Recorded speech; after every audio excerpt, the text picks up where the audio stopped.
La llamada de Cthulhu, de Howard Phillips Lovecraft. Es imposible que tales potencias o seres hayan sobrevivido a una época infinitamente remota donde la conciencia se manifestaba, quizá, bajo cuerpos y formas que ya hace tiempo se retiraron ante la marea de la ascendiente humanidad. Formas de las que solo la poesía y la leyenda han conservado un fugaz recuerdo, con el nombre de dioses, monstruos, seres míticos de toda clase y especie. Algernon Blackwood. El bajorrelieve de arcilla. No hay en el mundo fortuna mayor, creo, que la incapacidad de la mente humana para relacionar entre sí todo lo que hay en ella. Vivimos en una isla de plácida ignorancia, rodeados por los negros mares de lo infinito, y no es nuestro destino emprender largos viajes. Las ciencias, que siguen sus caminos propios, no han causado mucho daño hasta ahora. Pero algún día la unión de esos disociados conocimientos nos abrirá a la realidad y a la endeble posición que en ella ocupamos. Perspectivas tan terribles que enloqueceremos ante la revelación o huiremos de esa funesta luz, refugiándonos en la seguridad y la paz de una nueva edad de las tinieblas. Algunos teósofos han sospechado la majestuosa grandeza del ciclo cósmico, del que nuestro mundo y nuestra raza no son más que fugaces incidentes. Han señalado extrañas supervivencias en términos que nos helarían la sangre si no estuviesen disfrazados por un blando optimismo. Pero no son ellos los que me han dado la fugaz visión de unos dones prohibidos, que me estremecen cuando pienso en ellos y me enloquecen cuando sueño con ellos. Esa visión, como toda temible visión de la verdad, surgió de una unión casual de elementos diversos. En este caso, el artículo de un viejo periódico y las notas de un profesor ya fallecido. Espero que ningún otro logre llevar a cabo esta unión. Yo, por cierto, si vivo, no añadiré voluntariamente un solo eslabón a tan espantosa cadena. Creo, por otra parte, que el profesor había decidido, también, no revelar lo que sabía y que si no hubiese muerto repentinamente, hubiera destruido sus notas. Tuve por primera vez conocimiento de este asunto en el invierno de 1926-1927, a la muerte de mi tío abuelo, George Gamel Engel, profesor honorario de lenguas semíticas de la Universidad de Brown Providence, Rhode Island. El profesor Engel era una autoridad bastante conocida en materia de antiguas inscripciones, y a él habían recurrido con frecuencia los conservadores de los más importantes museos. Muchos deben, por lo tanto, recordar su desaparición, acaecida a la edad de 92 años. Las oscuras razones de su muerte aumentaron aún más el interés local. El profesor había muerto mientras volvía del barco de Newport y, según afirman los testigos, luego de recibir el empellón de un marinero negro. Este había surgido de uno de los curiosos y sombríos pasajes situados en la falda abrupta de la colina que unen los muelles a la casa del muerto, en la calle Williams. Los médicos, incapaces de descubrir algún desorden orgánico, concluyeron, luego de un perplejo cambio de opiniones, que la muerte debía atribuirse a una oscura lesión del corazón, determinada por el rápido ascenso de una cuesta excesivamente empinada para un hombre de tantos años. En ese entonces no vi motivo para disentir de ese diagnóstico, pero hoy tengo mis dudas, y algo más que dudas. Como heredero y ejecutor de mi tío abuelo, viudo y sin hijos, era de esperar que yo examinara sus papeles con cierta atención. Trasladé con ese propósito todos sus archivos y cajas a mi casa de Boston. El material ordenado por mí será publicado en su mayor parte en la Sociedad Norteamericana de Arqueología. Pero había una caja que me pareció sumamente enigmática y sentí siempre repugnancia a mostrársela a otros. Estaba cerrada y no encontré la llave hasta que se me ocurrió examinar el llavero que el profesor llevaba siempre consigo. Logré abrirla entonces, pero me encontré con otro obstáculo mayor y aún más impenetrable. ¿Qué significado podían tener ese curioso bajorrelieve de arcilla y esas notas, fragmentos y recortes de viejos periódicos? ¿Se había convertido mi tío en sus últimos años en un devoto de las más superficiales imposturas? Resolví buscar al excéntrico escultor que había alterado la paz mental del anciano. El bajorrelieve era un rectángulo tosco de 2 centímetros de espesor y de unos 34 centímetros cuadrados de superficie, indudablemente de origen moderno. Los dibujos, sin embargo, no eran nada modernos, ni por su atmósfera ni por su sugestión. Pues aunque las rarezas del cubismo y el futurismo sean numerosas y extravagantes, no suelen reproducir esa críptica regularidad de la escritura prehistórica, y la mayor parte de los dibujos parecía ser ciertamente alguna especie de escritura. A pesar de mi familiaridad con los papeles y colecciones de mi tío, no logré identificarla ni sospechar siquiera alguna remota relación. Sobre esos supuestos jeroglíficos había una figura de carácter evidentemente representativo, aunque la ejecución impresionista impedía comprender su naturaleza. Parecía una especie de monstruo, o el símbolo de un monstruo, o una forma que solo una fantasía enfermiza hubiese podido concebir. Si digo que mi imaginación, algo extravagante, se representó a la vez un pulpo, un dragón y la caricatura de un ser humano, no traicionaré al espíritu del dibujo. Sobre su cuerpo escamoso y grotesco, provisto de alas rudimentarias, se alzaba una cabeza pulposa y coronada de tentáculos. Pero era el contorno general lo que le hacía más particularmente horrible. Detrás de la figura se esbozaba una arquitectura ciclópea. Las notas que acompañaban a este curioso objeto, además de unos recortes de periódicos, habían sido escritas por el profesor mismo y no tenían pretensiones literarias. El documento que aparecía más importante estaba encabezado por las palabras "El culto de Cthulhu", escritas cuidadosamente en caracteres de imprenta para evitar todo error en la lectura de un nombre tan desconocido. El manuscrito se dividía en dos secciones. La primera tenía el siguiente título: 1925, Sueño y obra onírica de H.A. Wilcox, calle Thomas 7, Providence, Rhode Island. La segunda, informe del inspector John Earl Legras, calle Bienville, 121, Nueva Orleans, a la Sociedad Norteamericana de Arqueología, 1928. Notas del mismo y del profesor Webb. Las otras notas manuscritas eran todas muy breves. Relatos de sueños curiosos de diferentes personas, o citas de libros y revistas teosóficos, principalmente La Atlántida y la Lemuria Perdida, de W. Scott Elliot, y el resto comentarios acerca de la supervivencia de las sociedades y cultos secretos, con referencia a pasajes de tratados mitológicos y antropológicos, como La rama dorada de Fraser y el culto de las brujas en Europa occidental de la señorita Murray. Los recortes de periódicos aludían principalmente a casos de alienación mental y a crisis de demencia colectiva en la primavera de 1925. La primera parte del manuscrito principal relataba una historia muy curiosa. Parece que el 1 de marzo de 1925, un joven delgado, moreno, de aspecto neurótico y presa de gran excitación, había visitado al profesor Engel con el singular bajorrelieve de arcilla, entonces todavía fresco y húmedo. En su tarjeta se leía el nombre de Henry Anthony Wilcox, y mi tío había reconocido en él al hijo menor de una excelente familia con la que estaba ligeramente relacionado.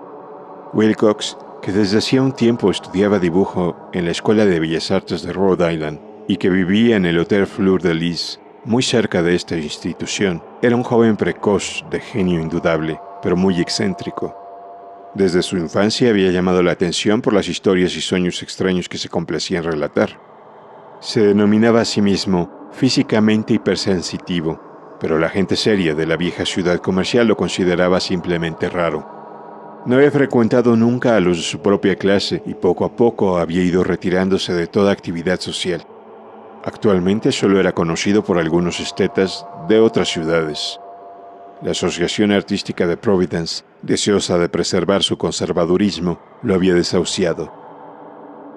En aquella visita, decía el manuscrito, el escultor había pedido bruscamente la ayuda de los conocimientos arqueológicos de su huésped para identificar los jeroglíficos. El joven hablaba de un modo pomposo y descuidado que impedía simpatizar con él. Mi tío le respondió con sequedad, pues la evidente edad de la tableta excluía toda posible relación con las ciencias arqueológicas. La réplica del joven Wilcox, que impresionó bastante a mi tío como para que la reprodujera palabra por palabra, tuvo ese énfasis poético que caracterizaba sin duda su conversación habitual. «Es nueva, es cierto», le dijo. «pues la hice anoche cuando soñaba con extrañas ciudades, y los sueños son más viejos que la cavilosa Tiro, la contemplativa Esfinge o Babilonia, guarnecida de jardines». y comenzó a narrar una historia desordenada que de pronto despertó en mi tío un recuerdo. El anciano se mostró febrilmente interesado. La noche anterior había habido un leve temblor de tierra, el más violento de los que habían sacudido Nueva Inglaterra en los últimos años, que había afectado terriblemente la imaginación de Wilcox. Ya en cama, y por primera vez en su vida, había visto en sueños unas ciudades ciclópeas de enormes bloques de piedra y gigantescos y siniestros monolitos de un horror latente que exudaban un limo verdoso. Muros y pilares estaban cubiertos de jeroglíficos y de las profundidades de la tierra, de algún punto indeterminado, venía una voz que no era una voz, sino más bien una sensación confusa que solo la fantasía podía traducir en esta unión de letras casi imposibles. Cthulhu Fatan. Esta mezcla de letras fue la clave del recuerdo que excitó y perturbó al profesor Angell. Interrogó al escultor con minuciosidad científica y estudió con intensidad casi frenética el bajorrelieve que el joven había estado esculpiendo en sueños, vestido solo con su ropa de dormir y temblando de frío. Mi tío culpó a su avanzada edad, dijo Wilcox más tarde, en no reconocer con rapidez los jeroglíficos y el dibujo. Muchas de sus preguntas le parecieron un poco fuera de lugar a su visitante, especialmente aquellas que trataban de relacionar a este último con sociedades y cultos extraños, y Wilcox no pudo entender por qué mi tío le prometió repetidamente guardar silencio si admitía ser miembro de una de las tan innumerables sectas paganas y místicas. Cuando el profesor quedó al fin convencido de que Wilcox ignoraba de verdad toda doctrina o cultos secretos, le suplicó que no dejara de informarle acerca de sus sueños. Este pedido dio frutos, pues a partir de esa primera entrevista, el manuscrito menciona las visitas diarias del joven y la descripción de sorprendentes visiones nocturnas, cuyo tema principal eran siempre unas construcciones ciclópeas de piedra, húmedas y oscuras, y una voz o inteligencia subterránea que gritaba una y otra vez en enigmáticos y sensibles impactos algo indescriptible. Los dos sonidos que se repetían con más frecuencia eran los representados por las palabras Cthulhu y R'lyeh. El 23 de marzo, continuaba el manuscrito, Wilcox faltó a la cita. Una investigación realizada en el hotel reveló que había sido atacado por una fiebre de origen desconocido y que lo habían llevado a casa de sus padres, en la calle Waterman. Se había puesto a gritar en medio de la noche, despertando a varios artistas que vivían en el mismo hotel, y desde entonces había pasado alternativamente de la inconsciencia al delirio. Mi tío telefoneó enseguida a la familia y, desde ese momento, siguió de cerca el caso, yendo a menudo a la oficina del Dr. Toby, en Thayer Street, médico de cabecera del joven. La mente febril de Wilcox alimentaba aparentemente extrañas imágenes. El doctor se estremeció al recordarlas. No solo incluían una repetición de los sueños anteriores, sino también una criatura gigantesca, de varios kilómetros de altura, que caminaba o se movía pesadamente. Wilcox nunca lo describía en todos sus detalles, pero las pocas e incoherentes palabras que recordaba el Dr. Toby convencieron al profesor de que aquel era el monstruo que el joven había intentado representar. Cuando Wilcox se refería a su obra, añadió el doctor, caía enseguida, invariablemente en una especie de letargo. Cosa rara, su temperatura no estaba nunca por encima de lo normal. Sin embargo, su estado se parecía más al de una fiebre violenta que al de un desorden del cerebro. El 2 de abril a las 3 de la tarde, la enfermedad cesó de pronto. Wilcox se sentó en la cama, asombrado de encontrarse en la casa de sus padres, ignorando totalmente lo que había ocurrido en sus sueños o en la realidad desde el 22 de marzo. Como el médico declaraba que estaba curado, a los 3 días volvió a su hotel. Pero ya no le fue de ninguna utilidad al profesor Angell. Junto con su enfermedad se habían desvanecido todos aquellos sueños, y luego de oír durante una semana los relatos inútiles e irrelevantes de unas muy comunes visiones, mi tío dejó de anotar los pensamientos nocturnos del artista. Aquí terminaba la primera parte del manuscrito, pero las abundantes notas invitaban de veras a la reflexión. Solo el escepticismo inveterado, que informaba entonces mi filosofía, puede explicar mi persistente desconfianza. Las notas describían lo que habían soñado diversas personas en el mismo periodo que el joven Wilcox había tenido sus extrañas revelaciones. Mi tío, parecía, había organizado rápidamente una vasta encuesta entre casi todos aquellos a quienes podía interrogar sin parecer impertinente. pidiendo que les contaran sus sueños y le comunicaran las fechas de todas sus visiones notables. Las reacciones habían sido variadas, pero el profesor recibió más respuestas de las que hubiese obtenido cualquier otro hombre sin la ayuda de un secretario. Aunque no conservó la correspondencia original, las notas formaban un completo y muy significativo resumen.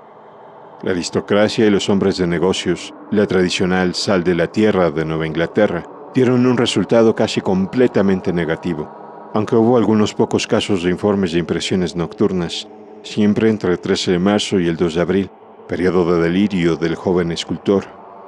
Los hombres de ciencia no fueron tampoco muy afectados, aunque por lo menos 4 vagas descripciones sugerían la visión fugaz de extraños paisajes, y uno de ellos hablaba del temor a algo anormal. Las respuestas más pertinentes procedían de artistas y poetas, que si hubieran podido comparar sus notas hubieran sido presas del pánico. Ante la falta de las cartas originales llegué a sospechar que el compilador había estado haciendo preguntas insidiosas, o había deformado el texto de la correspondencia para corroborar lo que había resuelto ver. Por eso persistí en la creencia de que Wilcox, conociendo de algún modo los viejos documentos reunidos por mi tío, había estado engañándolo. Estas respuestas de los artistas narraban una perturbadora historia. Entre el 28 de febrero y el 2 de abril, gran parte de ellos habían tenido sueños muy curiosos, alcanzando su máxima intensidad en el tiempo del delirio del escultor. Una cuarta parte hablaba de escenas y sonidos semejantes a los descritos por Wilcox, y algunos confesaban su terror ante una criatura gigantesca y sin nombre. Un caso, que las notas describían con énfasis, era particularmente triste. El sujeto, un arquitecto muy conocido, algo inclinado al ocultismo y la teosofía, se volvió completamente loco la noche que llevaron al joven Wilcox a la casa de sus padres, y murió meses después gritando que lo salvaran de algún escapado habitante del infierno. Si mi tío hubiese conservado los nombres de estos casos, en vez de reducirlos a números, yo hubiera podido hacer alguna investigación personal. Pero, como estaban las cosas, solo pude encontrar a unos pocos. Todos, sin embargo, confirmaron las notas. Me pregunté a menudo si aquellos a quienes había interrogado el profesor Engel se habían sentido tan intrigados como este grupo. Nunca les di explicaciones, y es mejor así. Los recortes de prensa, como ya he dicho, trataban de casos de pánico, manía y excentricidad, siempre en el mismo periodo. El profesor Engel debió de haber empleado una agenda de recortes, pues el número de estos extractos era prodigioso. Además, procedían de todos los rincones del mundo. Uno describía un suicidio nocturno en Londres. Un hombre había saltado por una ventana luego de lanzar un grito horrible. En una confusa carta al editor de un periódico sudamericano, un fanático anunciaba, apoyándose en sus visiones, un futuro siniestro. Un despacho de California relataba que una colonia teosófica había comenzado a usar vestiduras blancas ante la proximidad de un glorioso acontecimiento que no llegaba nunca, mientras las noticias de la India se referían cautelosamente a una seria agitación de los nativos, producida a fines de marzo. Las orgías vudúes se habían multiplicado en Haití, y en África se había hablado de unos cantos misteriosos. Los oficiales norteamericanos radicados en Filipinas habían tenido ciertas dificultades con algunas tribus, y en la noche del 22 de marzo, los policías de Nueva York habían sido molestados por levantinos histéricos. Confusos rumores recorrieron también el oeste de Irlanda, y un pintor llamado Andois Bonot exhibió en 1926 en el Salón de la Primavera de París un blasfemo paisaje de sueño. En los asilos de alienados los desórdenes fueron tan numerosos que solo un milagro logró impedir que el cuerpo médico advirtiera curiosas semejanzas y sacara apresuradas conclusiones. Una rara colección de recortes, de veras. Apenas concibo hoy el crudo racionalismo con que los hice a un lado, pero quedé convencido de que el joven Wilcox había tenido noticias de unos sucesos anteriores mencionados por el profesor. El informe del inspector Legras. Los sucesos anteriores por los que mi tío diera tanta importancia al sueño del escultor y al bajo relieve eran el tema de la segunda mitad del largo manuscrito. Ya una vez parecía, el profesor Engel había visto los odiosos contornos del monstruo anónimo, había meditado sobre los desconocidos jeroglíficos y había oído las sílabas que solo la palabra Cthulhu podía traducir. Todo esto en circunstancias tan sobrecogedoras que no es raro que persiguiese al joven Wilcox con preguntas y ruegos. Esta experiencia anterior había ocurrido 17 años antes, en 1908, mientras la Sociedad Norteamericana de Arqueología celebraba su consejo anual en St. Louis. El profesor Angle, por su autoridad y sus méritos, había desempeñado un papel importante en todas las deliberaciones, y a él se acercaron varios profanos que aprovechaban la oportunidad de la convocatoria para hacer preguntas y plantear problemas. El jefe de ese grupo no tardó en convertirse en centro de atención de todo el Congreso.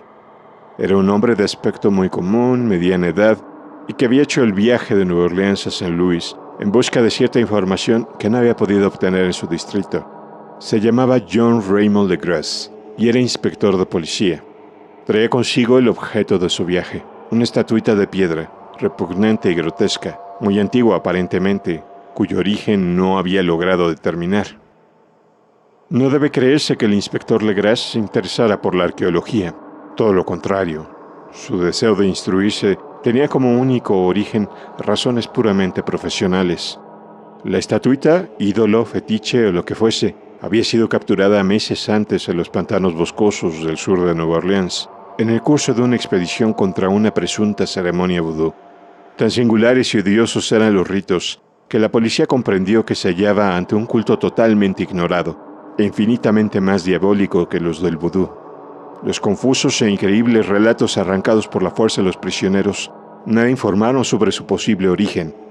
De allí el deseo de la policía de consultar a alguna autoridad para identificar así el horrible símbolo y seguir las huellas del culto hasta sus fuentes. El inspector Legras no había esperado que su pedido convocara una impresión semejante. La aparición de la curiosa estatuita bastó para excitar a los hombres de ciencia, y pronto todos rodearon al inspector para contemplar de cerca la diminuta figura, cuya rareza y aspecto de genuina y abismal antigüedad abrían perspectivas tan misteriosas y arcaicas. Nadie reconoció la escuela escultórica de la que había nacido la estatua, y sin embargo, centenares y hasta miles de años parecían haberse posado en la oscura y verdosa superficie de aquella piedra desconocida. La figura que los miembros del Congreso pasaron de mano en mano para estudiarla con más minuciosidad medía unos 20 a 25 centímetros de altura y estaba finamente labrada. Representaba un monstruo de contornos vagamente antropoides, pero con una cabeza de pulpo, cuyo rostro era una masa de tentáculos, un cuerpo escamoso que sugería cierta elasticidad, 4 extremidades dotadas de garras enormes y un par de alas largas y estrechas en la espalda. Esta criatura, que exhalaba una malignidad antinatural, parecía ser una pesada corpulencia y estaba sentada en un pedestal o bloque rectangular cubierto de indescriptibles caracteres.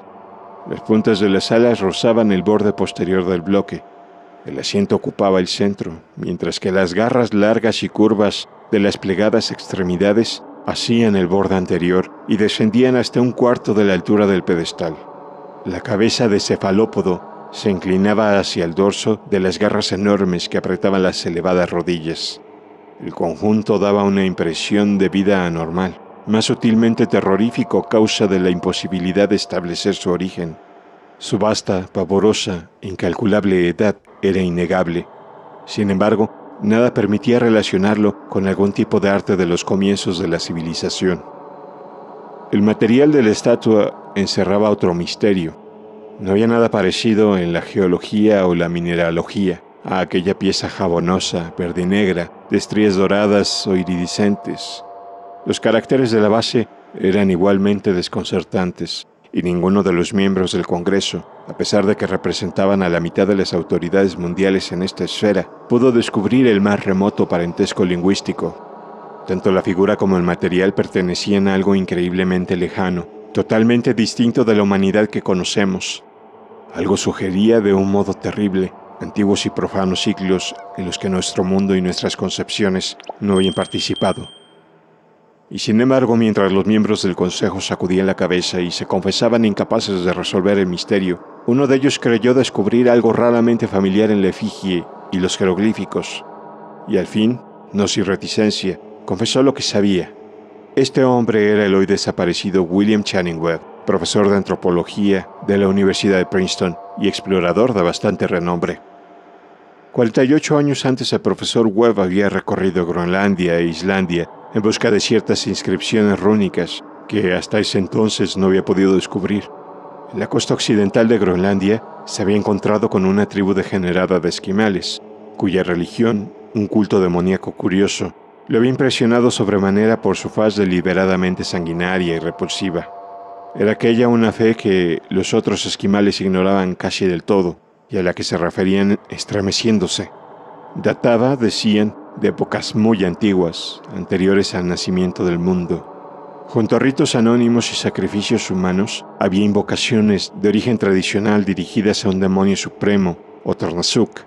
El profesor Webb había oído esa invocación en boca de un viejo Angekok, o brujo sacerdote, y la había transcrito fonéticamente, hasta donde era posible en caracteres romanos. Pero lo que ahora parecía importante era el fetiche adorado en ese culto, y alrededor del cual bailaban los esquimales cuando la aurora boreal brillaba muy por encima de los acantilados de hielo. Era, declaró el profesor, un tosco bajorrelieve de piedra con una figura horrible y algunos caracteres misteriosos. Creía recordar que se parecía, por lo menos, en todos los rasgos esenciales, a la criatura bestial que ahora estaba examinando. Este relato, recibido con asombro y sorpresa por los miembros del Congreso, pareció excitar al inspector Legras, que abrumó al profesor a preguntas. Habiendo copiado una invocación recitada por uno de los oficiantes del pantano, rogó al profesor Webb que tratase de recordar las sílabas recogidas en Groenlandia. Siguió una comparación exhaustiva en todos los detalles y un instante de sombrío silencio cuando el profesor y el detective convinieron en la virtual identidad de las frases. He aquí, en sustancia, la división de las palabras fue establecida de acuerdo con las pausas tradicionales observadas por los oficiantes, lo que el brujo esquimal y los sacerdotes de Luisiana habían cantado a sus ídolos. Panglui Glunaf Cthulhu Rui Agarnagluftan. Legras había tenido más suerte que el profesor Webb, pues varios prisioneros le habían revelado el sentido de esas palabras. Era algo así como: en su casa de Rie, el fallecido Cthulhu espera soñando. Y entonces, respondiendo a un ruego general, el inspector relató minuciosamente su experiencia con los fieles del pantano. Veo ahora que mi tío dio gran importancia a esa historia.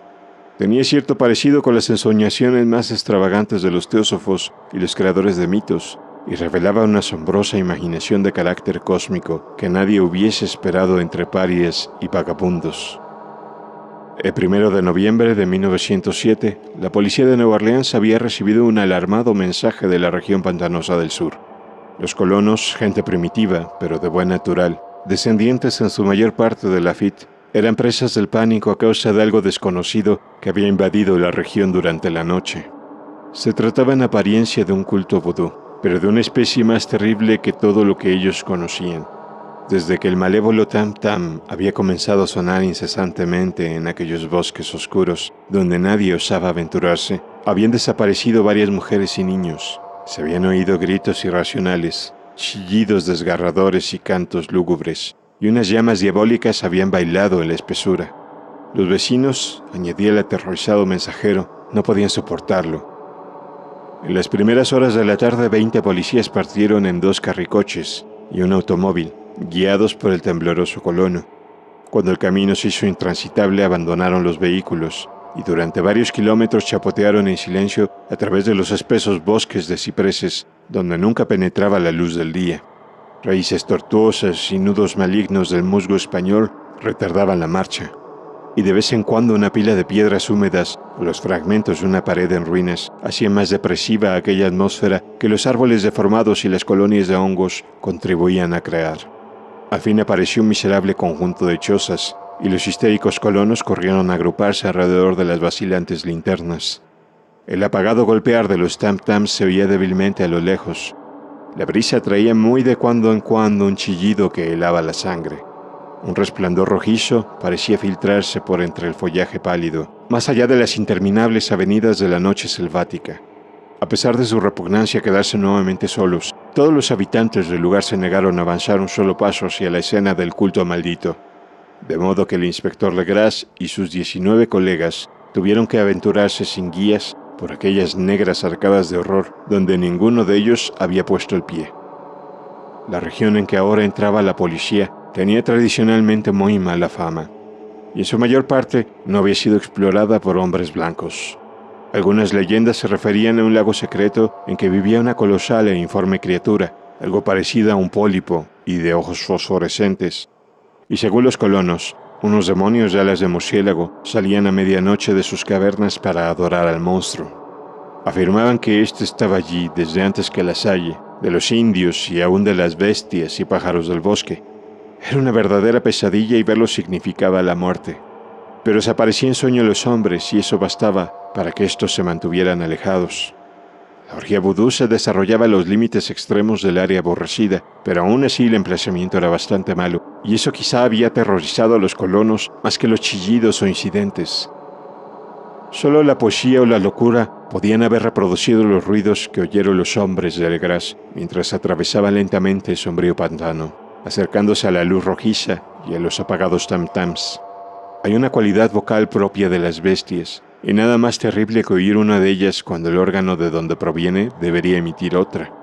Una furia animal y una licencia orgiástica se exacerbaban allí hasta alcanzar alturas demoníacas con gritos y aullidos extáticos que reverberaban en los bosques tenebrosos como ráfagas pestilentes surgidas de los abismos del infierno.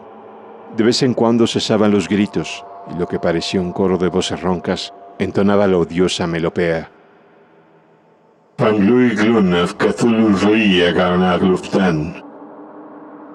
Por fin los hombres llegaron a un sitio donde el bosque era menos denso y se encontraron de pronto en el lugar mismo de la escena.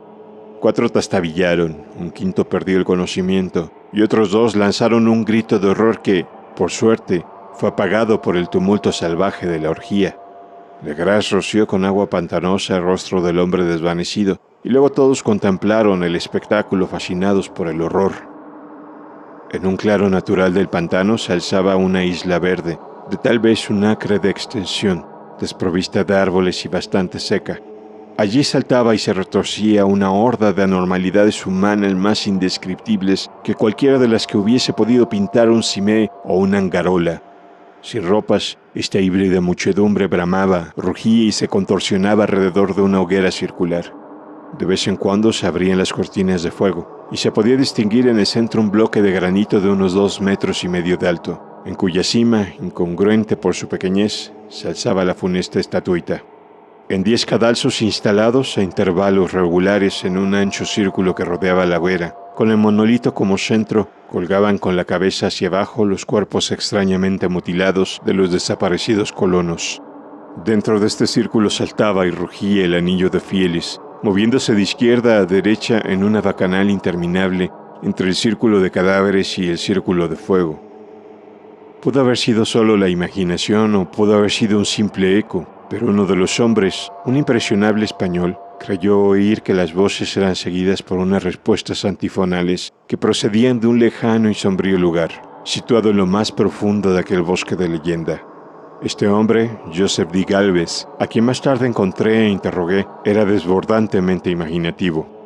Llegó a decir que había oído el débil golpear de unas grandes alas, que había vislumbrado unos ojos luminosos y una enorme masa blanca detrás de los árboles más lejanos, pero creo que estaba demasiado influido por las supersticiones locales. La inactividad de los hombres paralizados fue comparativamente de poca duración. El deber venció pronto todas las dudas, y aunque los celebrantes debían de llegar al centenar, la policía, confiada en sus armas de fuego, irrumpió en medio de la horda. Durante 5 minutos el caos y el tumulto fueron indescriptibles. Hubo furiosos golpes, disparos y huidas, pero finalmente Legras pudo contar 47 prisioneros, a los cuales obligó a vestirse rápidamente y que rodeó de policías. 5 de los celebrantes habían muerto y otros 2, muy malheridos, fueron transportados por sus cómplices en improvisadas parihuelas. La imagen del monolito fue sacada con todo cuidado y llevada por Legras. Examinados en el cuartel de policía, luego de un viaje agotador, los prisioneros resultaron ser mestizos de muy baja ralea y mentalmente débiles.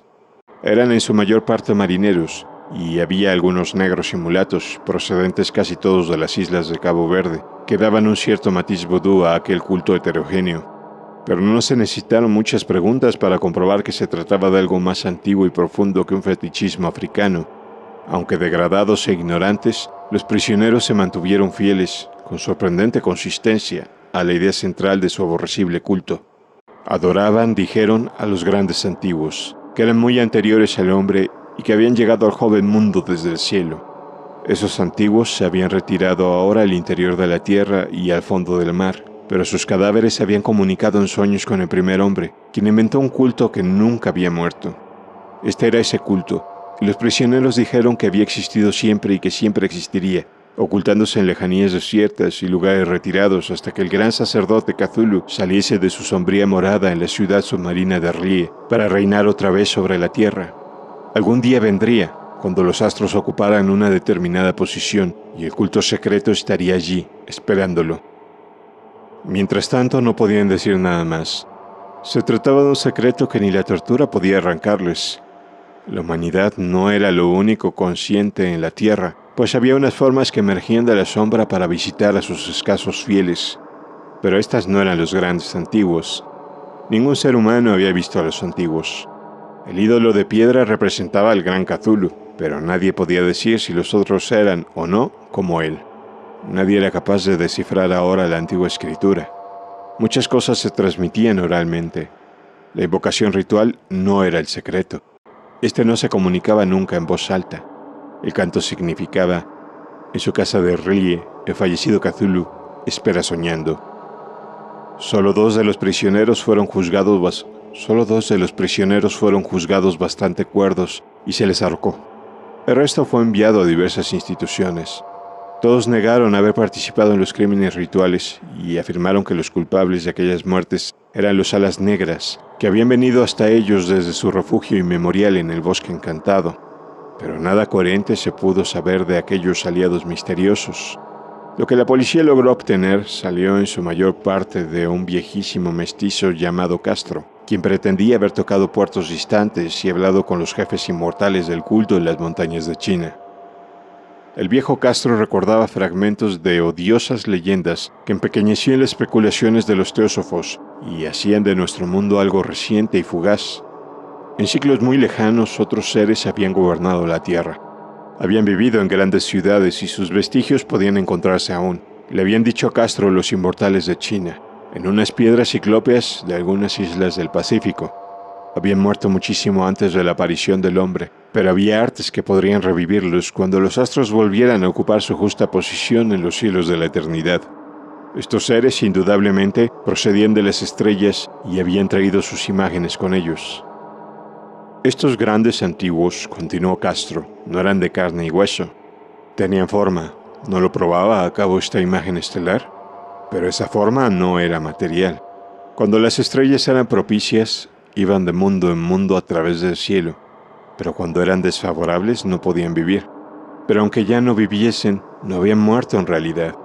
Yacían todos en casas de piedra en la gran ciudad de R'lyeh, preservada por los sortilegios del gran Cthulhu, para el día en que las estrellas y la tierra pudiesen recibir su gloriosa resurrección. Pero en esa época alguna fuerza exterior debía ayudar a la liberación de los cuerpos. Los conjuros que impedían que se descompusieran impedían también que se moviesen, y los antiguos tenían que contentarse con yacer y pensar en la oscuridad mientras transcurrían millones de años. Conocían todo lo que ocurría en el mundo, pues su lenguaje consistía en la transmisión del pensamiento. En ese mismo instante hablaban en sus tumbas. Cuando luego de un caos infinito aparecieron los primeros hombres, los grandes antiguos hablaron a los más sensibles moldeándoles los sueños.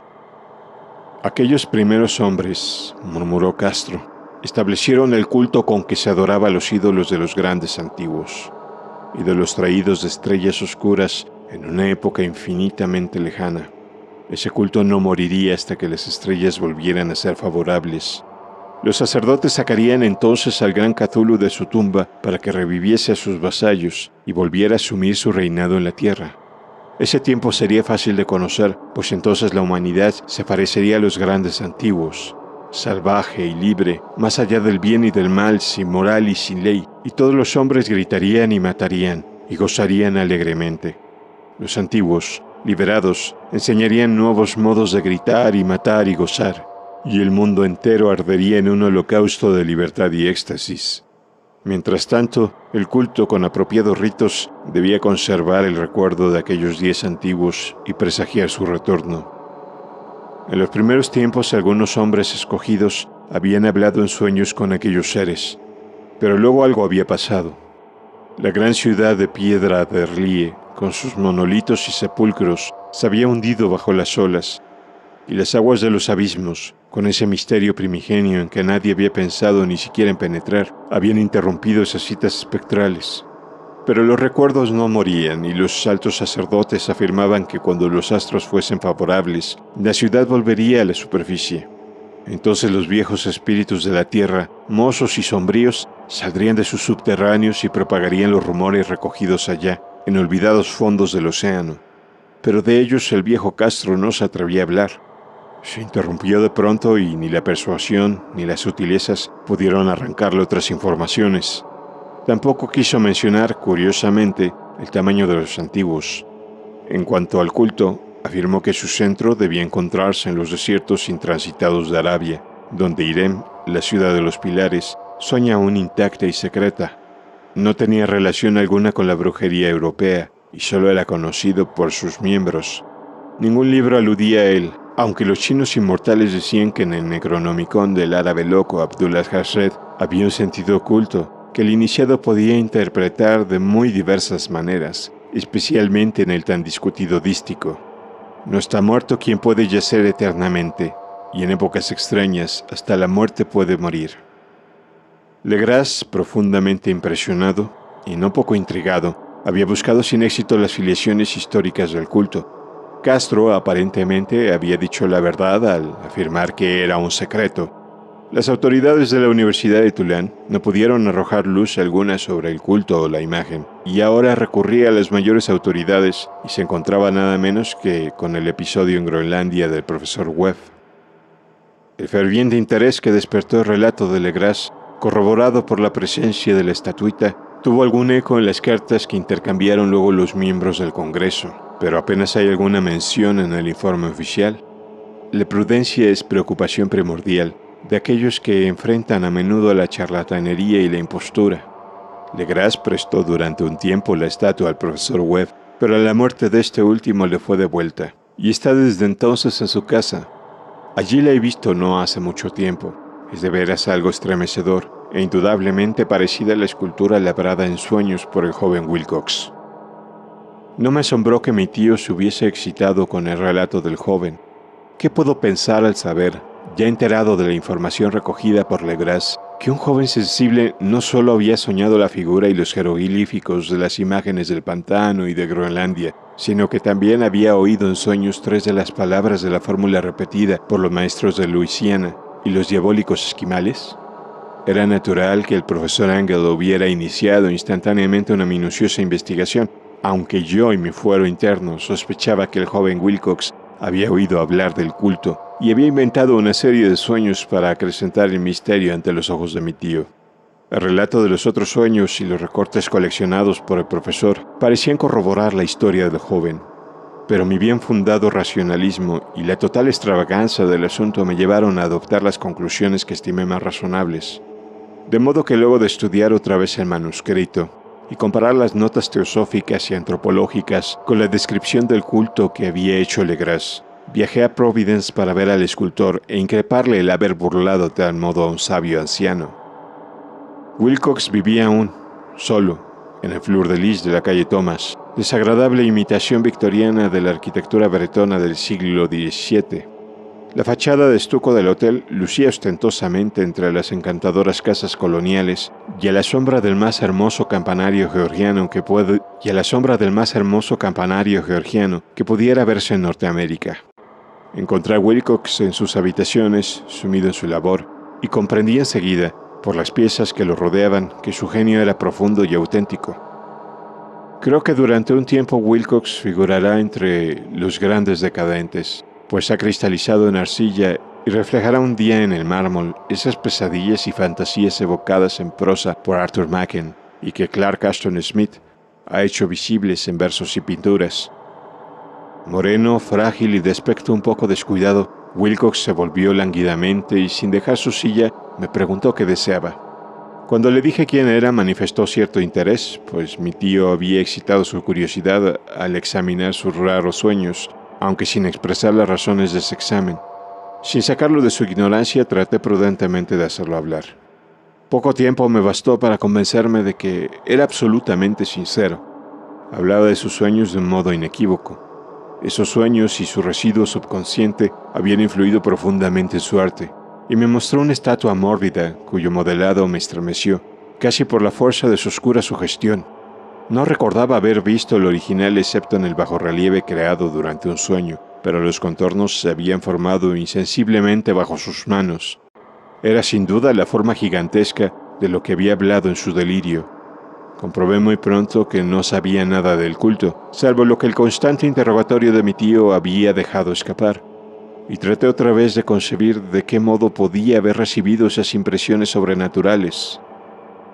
Hablaba de sus sueños de un modo extrañamente poético, haciéndome ver con terrible claridad la ciudad ciclópea de piedra verde y musgosa, cuya geometría, añadió curiosamente, era totalmente errónea. Y oí otra vez, con un temor expectante, el subterráneo llamado mental. Cthulhu Fatán, Cthulhu Fatán.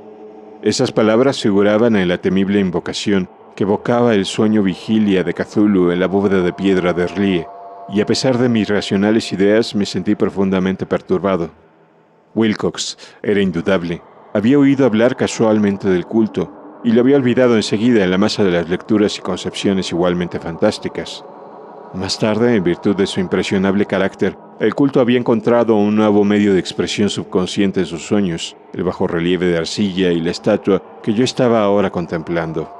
De modo que la superchería había sido involuntaria. El joven tenía unos modales un poco afectados y un poco vulgares, que me desagradaban de veras, pero yo ya estaba dispuesto a admitir tanto su genio como su honestidad. Me despedí amablemente y le deseé todo el éxito que su talento prometía. El asunto del culto continuó fascinándome y a veces imaginaba poder adquirir un gran renombre investigando su origen y relaciones. Visité Nueva Orleans, hablé con Legras y otros de los que habían participado en aquella vieja expedición. Examiné la estatuita y hasta interrogué a los prisioneros que todavía vivían. El viejo Castro, por desgracia, había muerto hacía varios años. Lo que escuché entonces de viva voz, aunque no fue más que una confirmación detallada de los escritos de mi tío, acrecentó mi interés y tuve la seguridad de estar sobre la pista de una religión muy antigua y secreta, cuyo descubrimiento me convertiría en un antropólogo famoso. Mi actitud era aún entonces absolutamente materialista, como aún quisiera que lo fuese, y por una inexplicable perversidad mental, rechacé la coincidencia de los sueños y los recortes coleccionados por el profesor Engel. Hubo algo, sin embargo, que comencé a sospechar y que ahora creo saber. La muerte de mi tío no fue nada natural. Cayó al suelo en la colina, en una de las estrellas callejuelas que partían de unos muelles donde abundan los mestizos extranjeros, luego del descuidado empujón de un marinero de tez oscura. Yo no había olvidado que los oficiales de Luisiana se distinguían por la mezcla de sangres y sus intereses marinos, y no me hubiera sorprendido conocer la existencia de agujas venenosas y métodos criminales secretos tan faltos de piedad como aquellas creencias y ritos misteriosos. Legras y sus hombres, es cierto, no habían sido molestados, pero en Noruega acababa de morir un marino que veía cosas. ¿No pudieron haber llegado a oídos siniestros las investigaciones realizadas por mi tío luego de encontrarse con el escultor? Creo hoy que el profesor Engel murió porque sabía, o quería saber demasiado. Es posible que me espere un fin semejante, pues yo también he aprendido mucho. La locura del mar. Si el cielo decidiese algún día acordarme un insigne favor, borraría totalmente de mi memoria el descubrimiento que hice, por simple casualidad, al echar una ojeada a una hoja de periódico que recubría un estante. Era un viejo número del Boletín de Sídney, del 18 de abril de 1925, con el cual no hubiese podido dar en mi vida cotidiana. Había pasado inadvertido hasta para la agencia de recortes, que había estado coleccionando ávidamente durante esa época materiales para mi tío. Había yo casi abandonado mis investigaciones acerca de lo que el profesor llamaba el culto de Cthulhu, y me encontraba de visita en casa de un docto amigo de Paterson, New Jersey, conservador del museo local y mineralogista de renombre. Examinando un día los ejemplares de reserva, Amontonados en desorden en los estantes de una de las salas del fondo del museo, mi mirada se detuvo en la rara ilustración de uno de los periódicos extendido bajo las piedras. Era el boletín de Sydney que he mencionado. Mi amigo tenía corresponsales en todos los países extranjeros imaginables. La imagen era una fotografía en sepia de una odiosa estatuita de piedra casi igual a la que Legras había encontrado en el pantano. Despojé vívidamente a la hoja de su precioso contenido. Leí el artículo con cuidado y lamenté su brevedad. Lo que sugería, sin embargo, era de suma importancia para mi ya vacilante búsqueda. Arranqué cuidadosamente la noticia con el propósito de ponerme enseguida en acción. He aquí el contenido. Misterioso barco a la deriva rescatado en alta mar. El Vigilant arribó remolcando un yate neozelandés armado. Un muerto y un sobreviviente a bordo. Relatan combates furiosos y muertes en alta mar. Marinero rescatado se niega a dar detalles de la misteriosa experiencia. Ídolo extraño hallado en su poder. Se iniciará una investigación.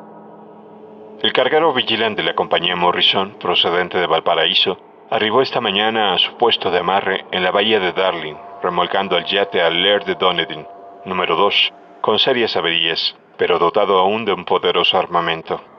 El yate fue avistado el 12 de abril a los 34 grados 21 minutos de latitud sur y a los 152 grados 17 minutos de longitud oeste, con un muerto y un sobreviviente a bordo.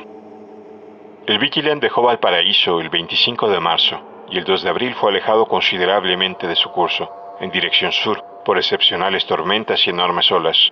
El 12 de abril avistó el buque a la deriva. En apariencia había sido abandonado, pero luego descubrió que llevaba a un sobreviviente en estado de delirio y un hombre muerto por lo menos desde hacía una semana. El sobreviviente apretaba entre sus manos una piedra horrible de origen desconocido, de unos 30 centímetros de alto, cuyo origen los profesores de la Universidad de Sydney, la Sociedad Real y Museo de la Calle College no pudieron determinar, y que el hombre afirmaba haber descubierto en la cabina del yate, en un altarcito rudimentario. Este hombre, ya recobrado, relató una historia de piratería y violencia sumamente extraña. Se trata de un noruego llamado Gustav Johansen, de cierta cultura, segundo oficial en la goleta Emma de Auckland, que partió para el Callao el 20 de febrero con una tripulación de 20 hombres. El Emma, dijo, fue retrasado y alejado considerablemente de su ruta por la tormenta del 1 de marzo, y el 22 del mismo mes, a los 49 grados 51 minutos de latitud sur y a los 128 grados 54 minutos de longitud este, encontró el Alert conducido por una tripulación de canacos y mestizos de aspecto patibulario. El capitán Collins no obedeció la orden de virar y la tripulación del yate abrió fuego sin aviso con una batería de cañones de bronce particularmente pesada. Los marineros del Emma, dijo el sobreviviente, se resistieron con valentía, y aunque la goleta comenzó a hundirse, pues varios proyectiles habían alcanzado la línea de flotación, lograron acercarse al enemigo y lo abordaron poniéndose a luchar en cubierta. Como los tripulantes del yate combatían en un modo torpe y cruel, tuvieron que matarlos a todos. 3 de los hombres del Emma, incluso el capitán Collins y el primer oficial Gree, murieron, y los 8 restantes, bajo el mando del segundo oficial, Johansen, se pusieron a navegar en la dirección seguida originalmente por el yate, a fin de descubrir por qué motivo se les había ordenado cambiar de rumbo. Al día siguiente desembarcaron en una islita que no figuraba en ningún mapa. 6 de los hombres murieron allí, aunque Johansen se mostró particularmente reticente a este respecto y dijo que habían caído en una grieta entre las rocas. Más tarde, parece, Johansen y sus compañeros volvieron al yate y trataron de hacerlo navegar, pero fueron vencidos por la tormenta el 2 de abril. Desde ese día hasta el 12 de abril, fecha en que fue recogido por el Vigilant, Johansen no recuerda nada, ni siquiera cuando murió su compañero William Breeden. La muerte no se debió aparentemente a otra causa que a privaciones. Cables procedentes de Dunedin informan que el Alert era muy conocido como barco de carga y tenía muy mala reputación.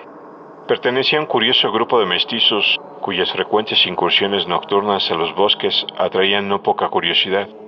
Luego de la tormenta y los temblores de tierra del 1 de marzo, se habían hecho apresuradamente a la vela. Nuestro corresponsal en Auckland afirma que el Emma y sus tripulantes gozaban de una excelente reputación y que Johansen es un hombre digno de toda confianza. El almirantazgo va a iniciar una investigación sobre este asunto, durante la cual se tratará de convencer a Johansen para que hable más libremente. Esto era todo, además de la diabólica imagen, pero ¿qué pensamientos despertó en mi mente? Estas nuevas y preciosas noticias acerca del culto de Cthulhu probaban que éste tenía fieles seguidores tanto en el mar como en la tierra. ¿Qué motivo había impulsado a la híbrida tripulación a ordenar el regreso de Lema mientras navegaban con su ídolo? ¿Qué isla desconocida era aquella en que habían muerto 6 de los tripulantes, acerca de la cual el contramaestre Johansen se mostraba tan reticente? ¿Qué resultado había tenido la investigación del almirantazgo y qué se sabía del tan odioso culto en Dunedin?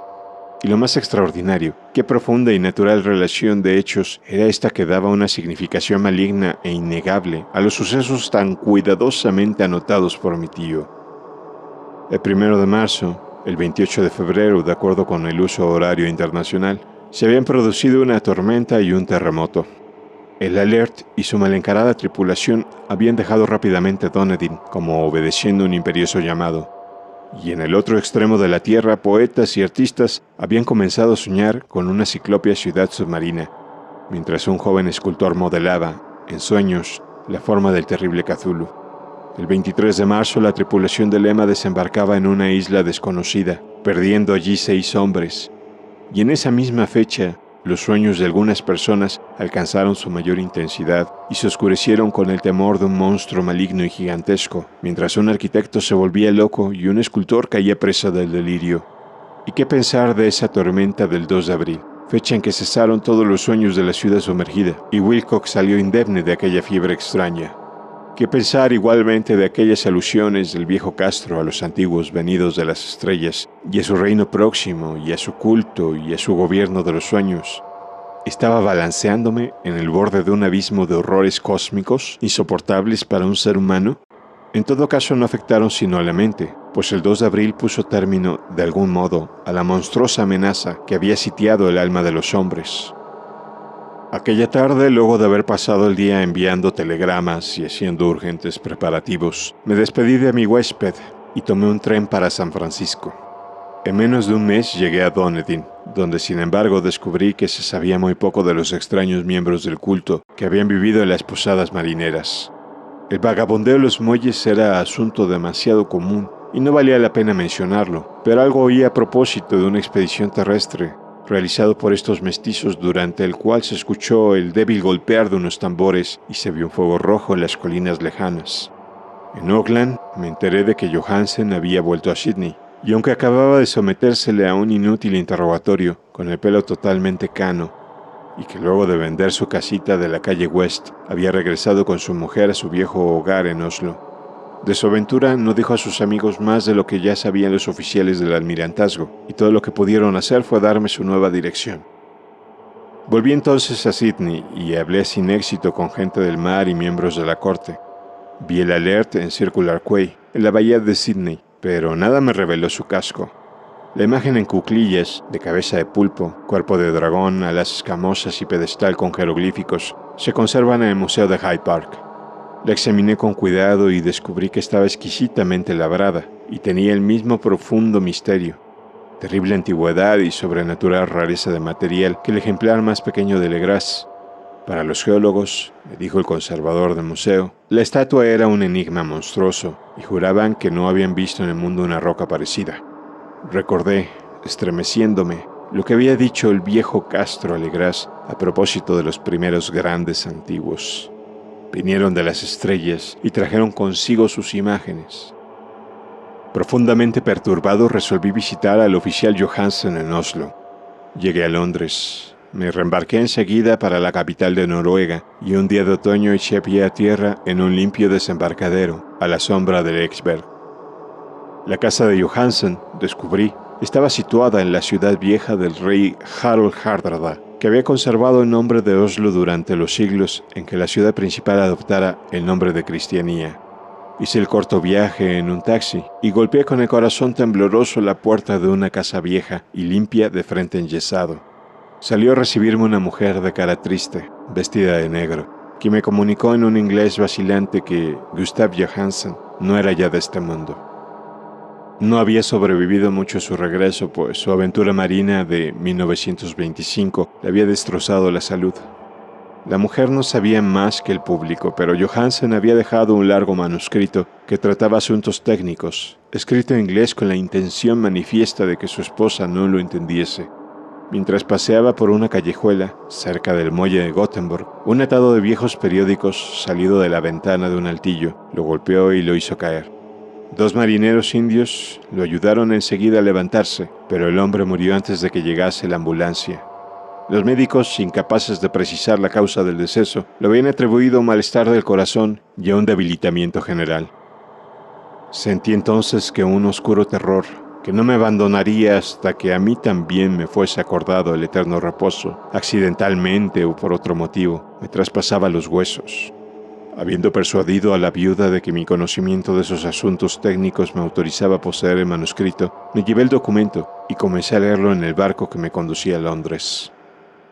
Era un relato simple, desordenado, un diario de mar redactado de memoria en que se intentaba recoger día a día aquel último y terrible viaje.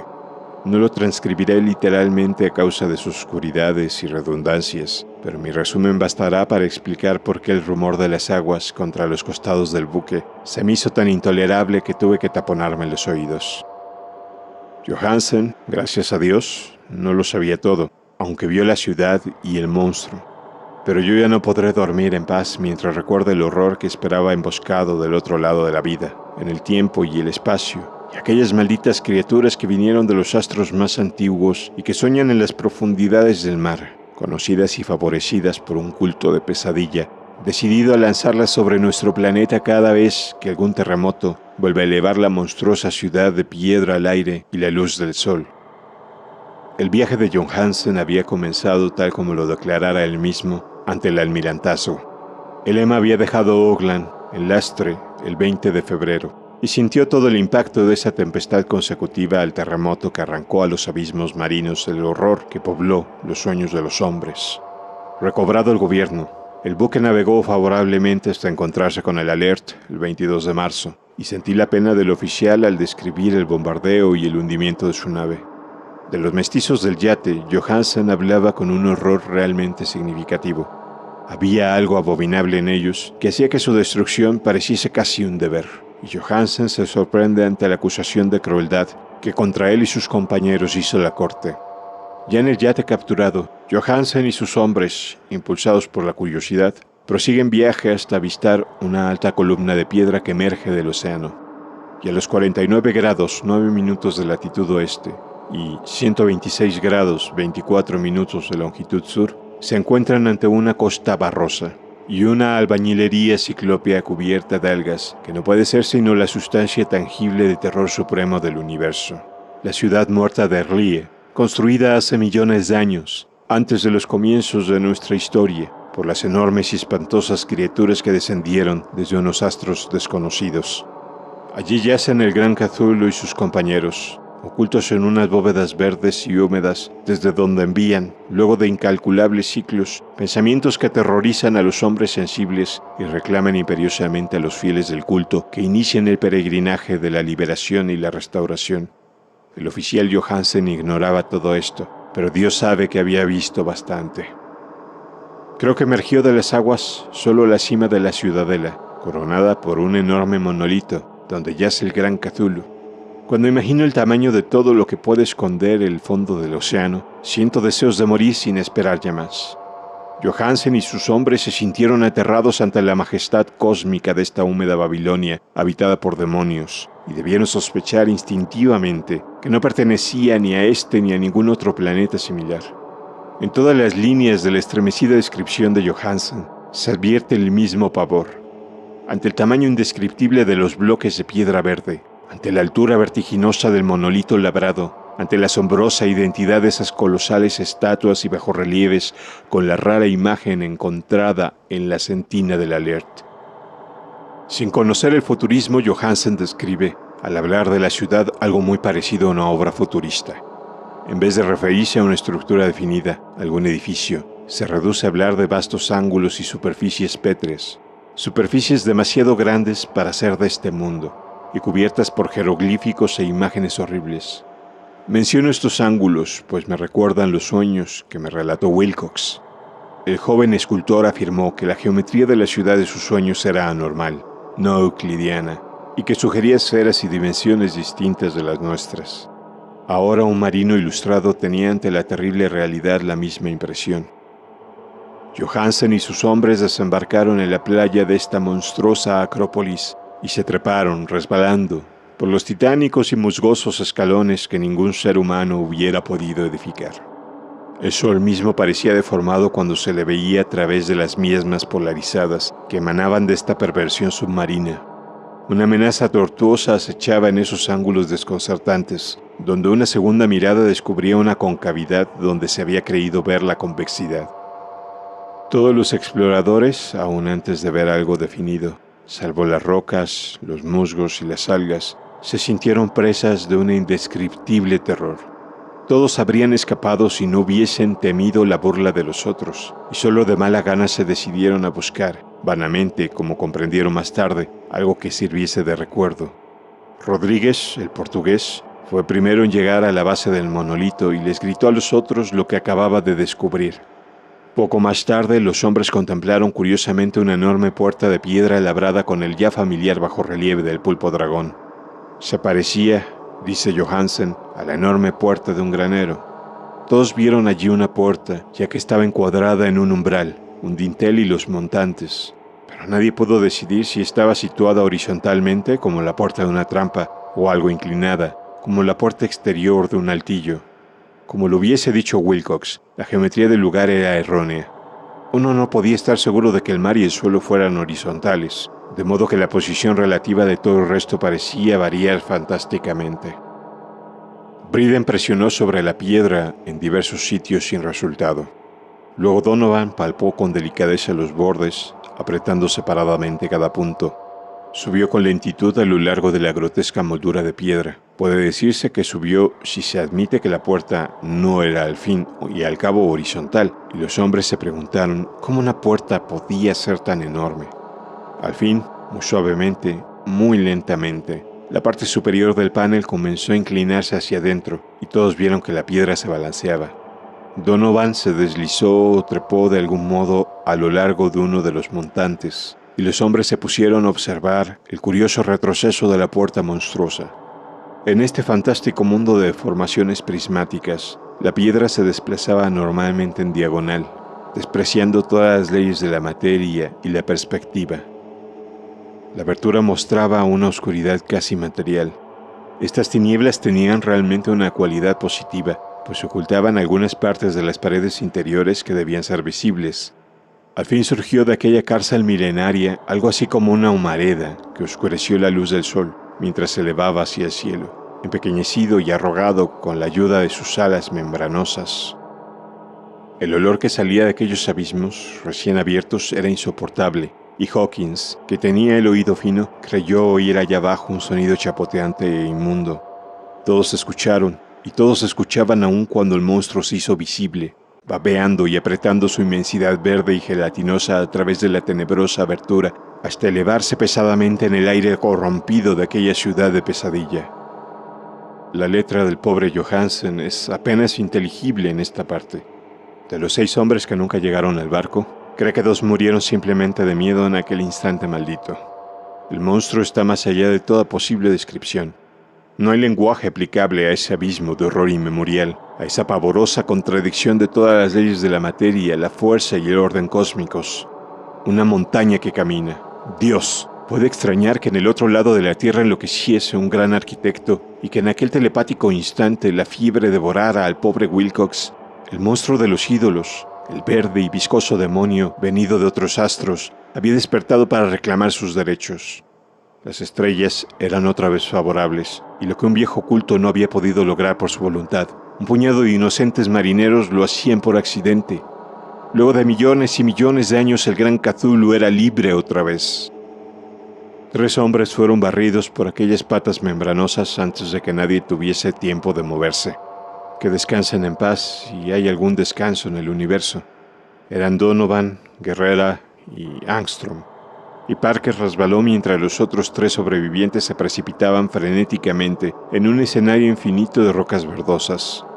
Johansen jura que fue absorbido hacia arriba por un ángulo, que no debía estar allí, un ángulo agudo que se había comportado como si fuese obtuso. De modo que solo Briden y Johansen llegaron al bote y se dirigieron desesperadamente hasta el Alert mientras la montañosa monstruosidad descendía por los escalones de piedra resbaladiza y se detenía, titubeando, a orillas del agua. Las calderas habían quedado funcionando a pesar de que todos habían bajado a tierra y bastaron unos pocos segundos de frenéticas corridas entre ruedas y motores para poner en marcha el Alert. Lentamente, entre los horrores distorsionados de esa escena indescriptible, la hélice comenzó a golpear las aguas.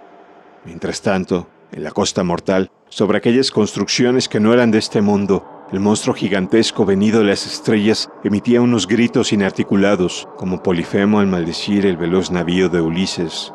Enseguida, con más audacia que los cíclopes de la leyenda, el gran Cthulhu penetró en las aguas e inició la persecución con golpes que levantaron enormes olas. Briden volvió la vista y enloqueció. Desde entonces rió a intervalos hasta que la muerte lo alcanzó en su cabina mientras Johansen vagaba delirando de un lado al otro. Pero Johansen no había abandonado la partida. Comprendiendo que el monstruo alcanzaría seguramente el Alert antes de que la presión llegase al máximo, resolvió intentar algo desesperado y acelerando los motores, subió rápidamente a la cubierta e hizo girar el timón.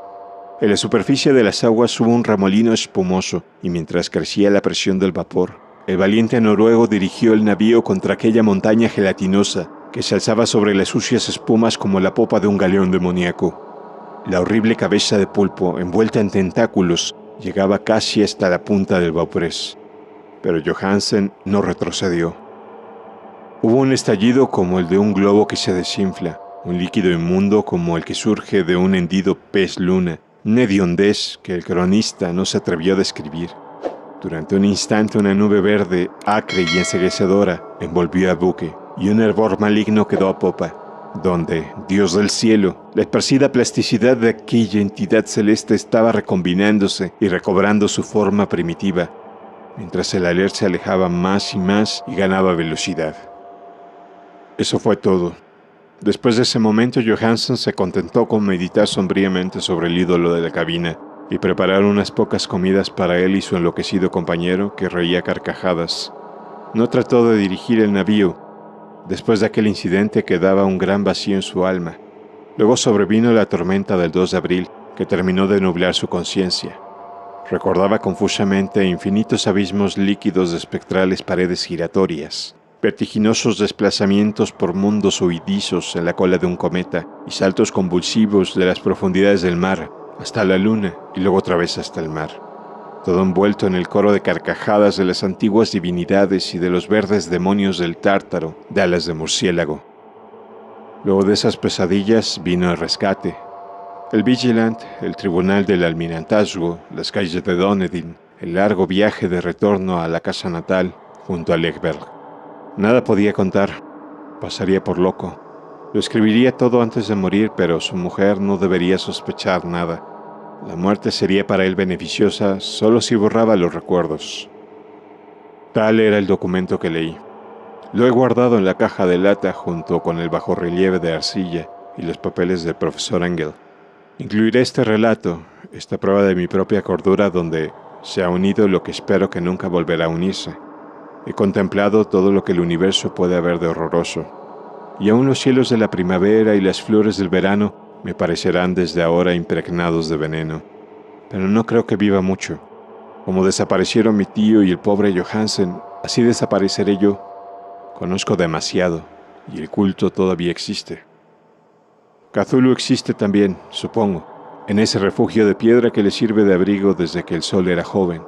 Su ciudad maldita se ha hundido otra vez, pues el Vigilant navegó por aquel lugar después de la tormenta de abril, pero sus ministros en la tierra bailan aún y cantan y matan en lugares aislados, alrededor de monolitos de piedra coronados de imágenes. Cthulhu tuvo que haber sido atrapado por los abismos submarinos, pues si no el mundo gritaría ahora de horror. ¿Quién conoce el fin? Lo que ha surgido ahora puede hundirse, y lo que se ha hundido puede resurgir. La abominación espera y sueña las profundidades del mar, y sobre las vacilantes ciudades de los hombres flota la destrucción. Llegará el día, pero no debo ni puedo pensarlo. Ruego que si no sobrevivo este manuscrito, Mis ejecutores testamentarios cuiden de que la prudencia sea mayor que la audacia e impidan que caiga bajo otros ojos.